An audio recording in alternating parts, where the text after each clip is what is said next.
मनुष्य का स्वभाव आज ऐसा है, वो अपने जीवन के सुख को नहीं देखता है, वो अपने जीवन के दुख को अवश्य देखता है। हर समय क्यों दुखी हैं हम? हर समय आप अपने जीवन के दुख की ओर ही आपकी दृष्टि है। आपका शरीर अगर स्वस्थ है, ये आपके जीवन का सुख है। इधर भी जरा देखिए, आपके हाथ सलामत है ना, आपके पैर ठीक हैं, आपकी आंखें अच्छी हैं, आपके अंदर कोई रोग नहीं है, तो समझ लो कि आप सबसे सुखी व्यक्ति हैं। लेकिन ये सुख होते हुए भी मनुष्य के पास तो मनुष्य अपने को नहीं देखता है। वो नाना प्रकार की ऐसी स्थितियों में ही घूमता रहता है जहां उसको दुख है। और सिर्फ संसार को यदि कारण बनाएंगे तो दुख आपके जीवन में रहेगा। इसलिए जो भगवान हैं, जो भगवत्ता को धारण करते हैं, उनके व्यक्तित्व को निहारने की बड़ी आवश्यकता है। और अगर आप भगवान को मानते हैं, अगर आप भगवान को पूजते हैं या किसी भी देवी देवता की आराधना करते हैं, तो उनके व्यक्तित्व का दर्शन अवश्य है। और कौन कराता है? सिर्फ गुरु ही करा सकता है। संसार में आपके पास जो कुछ भी वही मेरे पास भी है, लेकिन फिर भी आपके जीवन में मेरे जीवन में अंतर है। क्या अंतर है? मेरे पास एक मेरा ईश्वर है, मुझे सहारा दे। दुख आपके भी जीवन में आता है, तो मेरे भी जीवन में आता है। मुझे थपकी देने के लिए मेरा प्रभु मेरे अंतर में विराजमान है। आओ, आज की भी बात बता रही हूं मैं। आओ प्रिय, मुझ में आओ, सिर्फ मैं ही हूं तुम्हारा। ये संसार सिर्फ सहायक है, सत्य नहीं है। मैं तुम्हारा अपना ईश्वर, तुम में समाहित हूं। आओ प्रिय, मेरी ओर।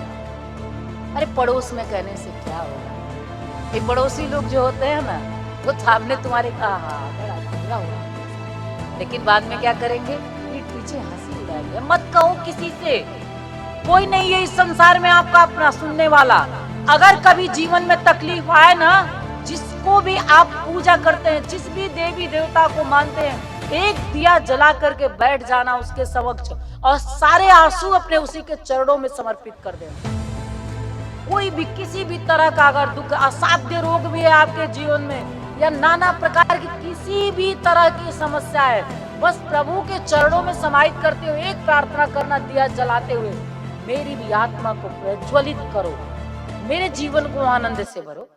आपके जीवन में कितनी भी समस्या आए, लेकिन भगवान श्री राम के जीवन में जितनी समस्याएं आई हैं, उतनी समस्या तो नहीं आ सकती है। माँ जो बहुत प्रेम करती है ना, बच्चे का आधार है माँ। अगर माँ, किसी भी बच्चे के जीवन में माँ नहीं हो तो उसका जीवन है ही नहीं। एक तरह से समझ लो, पेड़ लगा के छोड़ दो, उसको कुछ दो ही नहीं,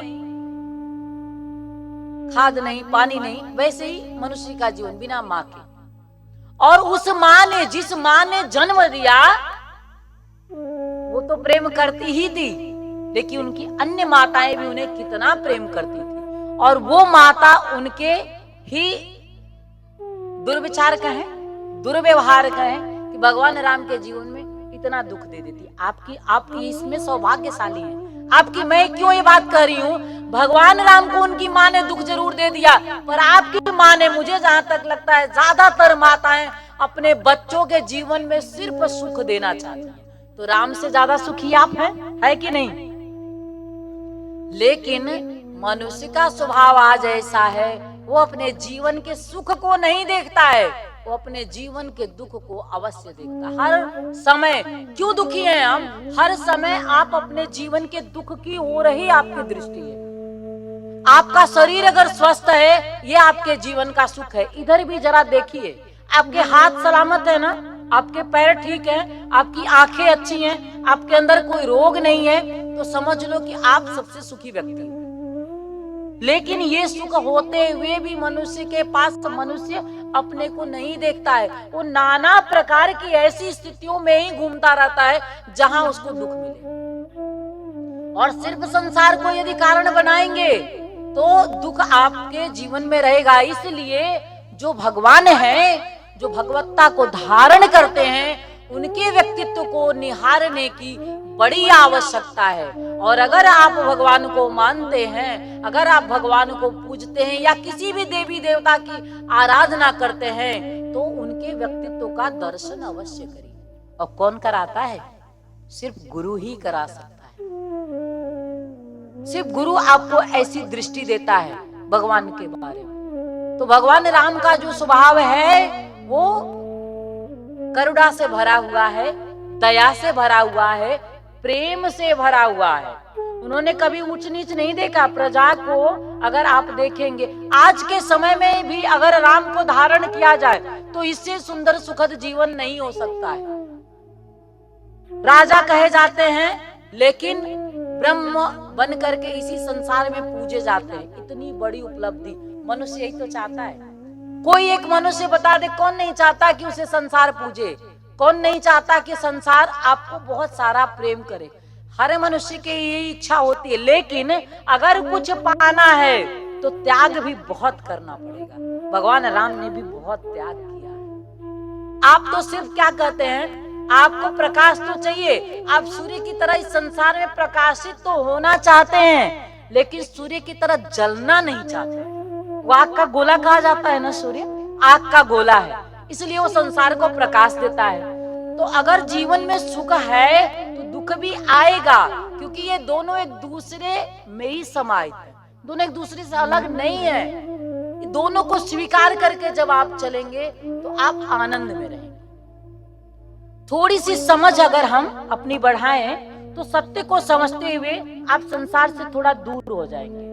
संसार में आपके पास जो कुछ भी वही मेरे पास भी है, लेकिन फिर भी आपके जीवन में मेरे जीवन में अंतर है। क्या अंतर है? मेरे पास एक मेरा ईश्वर है मुझे सहारा देने के लिए। दुख आपके भी जीवन में आता है, दुख मेरे भी जीवन में आता है। मुझे थपकी देने के लिए मेरा प्रभु मेरे अंतर में विराजमान है। आओ, आज की भी बात बता रही हूं मैं। आओ प्रिय मुझ में आओ, सिर्फ मैं ही हूं तुम्हारा। ये संसार सिर्फ सहायक है, सत्य नहीं है। मैं तुम्हारा अपना ईश्वर तुम में समाहित हूं। आओ प्रिय मेरी ओर आओ। जब कभी आपके जीवन में दुख आता है तो आप बहुत परेशान होके हो सकता है पड़ोसी से कहने चले जाते होंगे, अरे पड़ोस में कहने से क्या होगा। ये पड़ोसी लोग जो होते हैं ना, वो सामने तुम्हारे बड़ा बुरा हुआ आपके साथ, लेकिन बाद में क्या करेंगे, पीठ पीछे हंसी उड़ाएंगे। मत कहो किसी से, कोई नहीं है इस संसार में आपका अपना सुनने वाला। अगर कभी जीवन में तकलीफ आए ना, जिसको भी आप पूजा करते हैं, जिस भी देवी देवता को मानते हैं, एक दिया जला करके बैठ जाना उसके समक्ष और सारे आंसू अपने उसी के चरणों में समर्पित कर देना। कोई भी किसी भी तरह का अगर दुख, असाध्य रोग भी है आपके जीवन में या नाना प्रकार की किसी भी तरह की समस्या है, बस प्रभु के चरणों में समाहित करते हुए एक प्रार्थना करना, दिया जलाते हुए, मेरी भी आत्मा को प्रज्वलित करो, मेरे जीवन को आनंद से भरो। जन्म तुमने दिया है, क्यों दुखी हूं मैं आपका हूं, मैं आपका अपना हूं, क्यों दुखी हूं इस संसार में। प्रश्न कहीं से करना है तो उस पिता से करो जो तुम्हें जन्म दिया है इस संसार में। आप भी जानते हैं जन्म उसी ने दिया है और जीवन भी वही चला रहा है। सबसे ज्यादा आप कहते हैं ना, अरे वो मेरे बड़े करीबी हैं। अरे कोई करीबी नहीं है आपका। जब आपके बुरे समय आए तब देखिए कितने करीबी लोग आपको मिलते हैं। श्वास अपना जो है आपके पास, वही आपका करीबी है। जो आपके अंत में, आपके प्राण में, आपकी आत्मा में जो समाहित आपका ईश्वर है, वही आपका अपना करीबी है। मैं तो कहूंगी किसी मंदिर मस्जिद में भी मत भागिए, वहां भी कोई आपको ईश्वर नहीं मिलेगा समझाने वाला, प्रेम करने वाला, बताने वाला। अगर कहीं बैठना है तो आंखें बंद करके एक दिया जलाओ और एक दिया जला करके और वहां बैठ करके बस अपने जीवन के लिए प्रार्थना करो।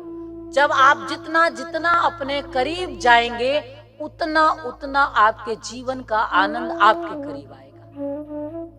मनुष्य आज के समय में सबसे बड़ी भूल यही करता है कि उसने एकांत में बैठना ही छोड़ दिया।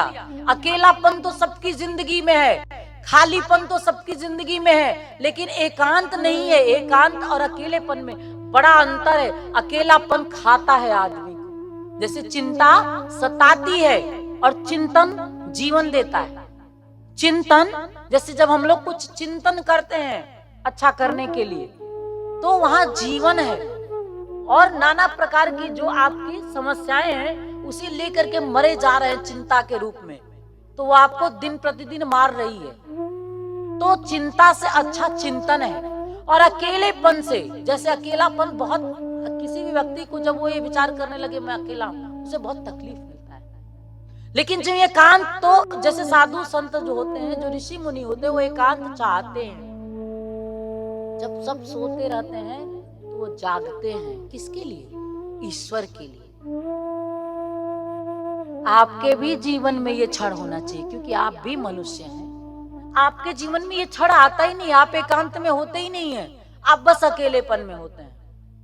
सबके बीच में रहते हुए, अरे बेटा बड़ा हो जाता है तो आपको पूछना बंद कर देता है। माता पिता जब बच्चा छोटा रहता है ना, तो जान से ज्यादा प्रेम करते हैं, अपने को भूले रहते हैं। मैं भी एक माँ हूं, मैं इस बात को बड़े अच्छे से समझती हूँ कि अपने को भूल करके माँ बच्चे को प्यार करती है, और पिता भी अपने को भूल करके बच्चों की जिम्मेदारियां संभालता है। लेकिन वही बच्चे जब बड़े होते हैं तो जो प्रेम उन्हें बचपन में दिया गया रहता है, उसका एक भाग भी नहीं दे पाते हैं। क्यों? क्योंकि उनके हृदय में वो प्रेम ही नहीं आया। आएगा किसके लिए? जब वो फिर जन्म देंगे।